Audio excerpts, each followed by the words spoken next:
নমস্কার, কেমন আছেন সবাই? অনেকগুলো শখের মধ্যে আজকে একটা শখ পূরণ করতে যাচ্ছি মেয়েকে নিয়ে। আমি রেডি হয়ে গেছি, এবার জাস্ট মেয়েকে রেডি করার পালা। ও ঘুমোচ্ছে, ওকে ঘুম থেকে উঠিয়ে রেডি করে তারপর আমরা বেরিয়ে যাব।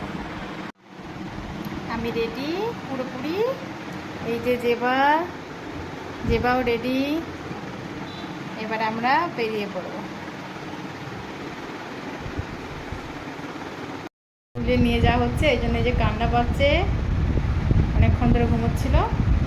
ঘুম থেকে উঠে যেতে ইচ্ছে করছে না। আরো ঘুমাবি? আরো ঘুমাবে?